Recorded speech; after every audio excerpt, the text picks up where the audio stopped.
Lupita Nyong'o is Helen of Troy.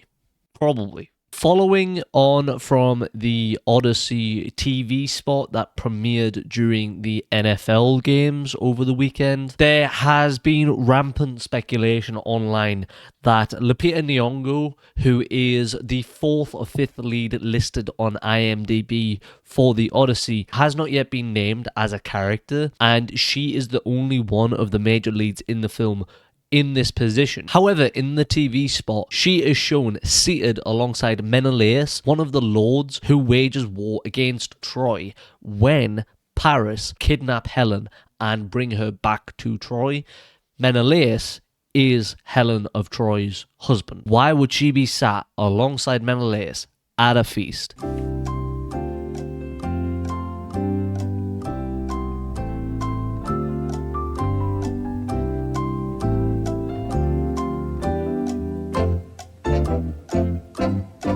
So off the bat, for those who don't know somehow, The Odyssey is a 2026 film based on the Homeric epic poem, The Odyssey. The Odyssey follows Odysseus, a great king of Ithaca, on his journey home from the Trojan War back to his island of Ithaca. Over the course of the past few months, it has been revealed through trailers and also just cast listings. Christopher Nolan is not going for historical accuracy, which is interesting because one of the most consistent themes in Christopher Nolan's work is both historical accuracy and scientific accuracy. And so it's interesting that in this film, he seems in the cast to have completely departed from that.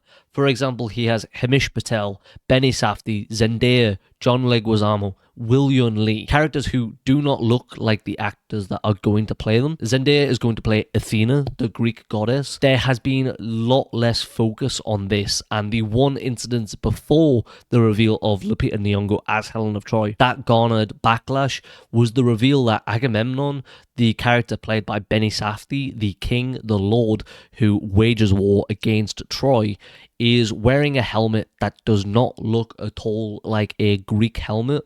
And immediately the trailer and the film was flamed for, oh, there's no historical accuracy, they're just going for stuff that looks cool, why is Nolan doing this, he's never done this before. Dunkirk, he filmed on set.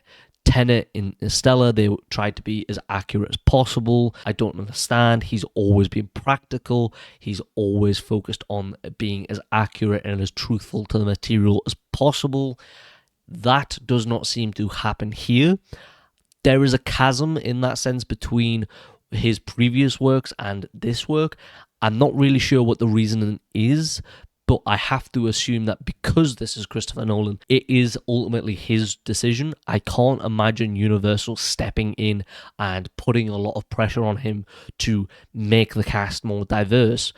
This is Christopher Nolan. He is the biggest director of the 21st century. I can't imagine them going, no, we need Himesh Patel. And so ultimately, this, in my opinion, seems like a decision that has come from Christopher Nolan, Emma Thompson, so on and so forth. We then come on to the question of why is it Lupita Nyong'o who has garnered so much of the backlash, in my opinion, when the reveal that Benny Safdie or Zendaya or John Leguizamo would be in the film never garnered this much of a reaction. In my opinion, this is a case of colorism because Lupita Nyong'o has darker skin than Leguizamo or Zendaya. Therefore, in my opinion, there seems to be, oh, well, we can deal with Zendaya.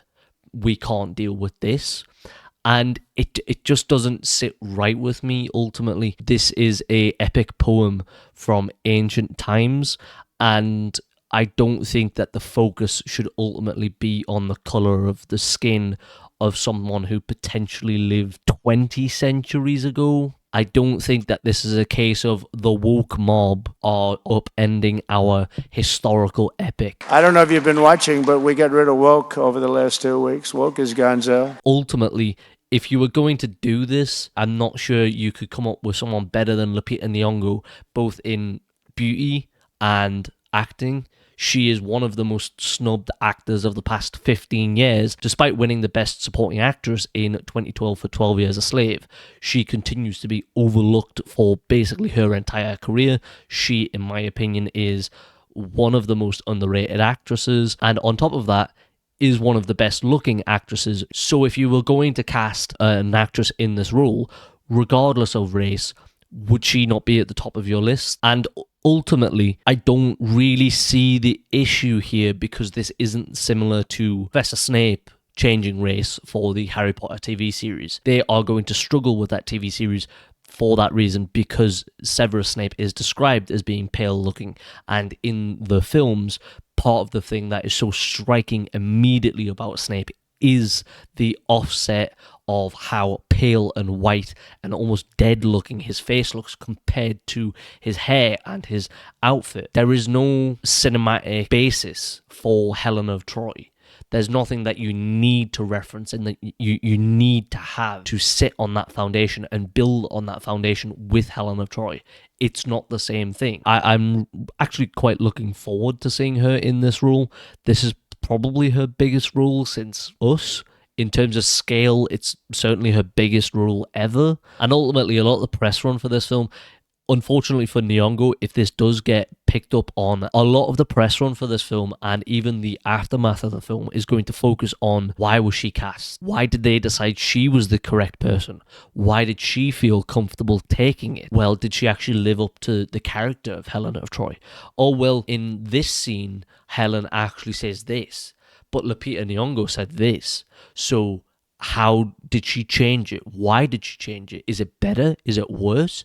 Everything about this is going to be under intense scrutiny, and that goes along with the fact that this film in general is going to be under the most intense scrutiny, because there is an argument to be made that this is going to be one of the biggest films ever, if not the biggest. I am looking forward to this. This move actually quite excites me, because I just think she's an excellent actress, and I think that the back and forth of having Nyongo and John Bernthal as Menelaus and as Helen is quite interesting and provides a very good dynamic in a marriage on screen of John Bernthal playing this hot-headed and not very smart Lord Menelaus, offset by his strikingly beautiful as well as smart wife. It provides a divide that I'm sure they're going to explore, as well as a potential unity depending on where Nolan goes with the Odyssey. Ultimately, this isn't a case of, oh, the woke mob are coming for the Odyssey. I think that her and Bernthal could have a really great back and forth in this film, and I'm really looking forward to seeing what Nolan does with their pairing.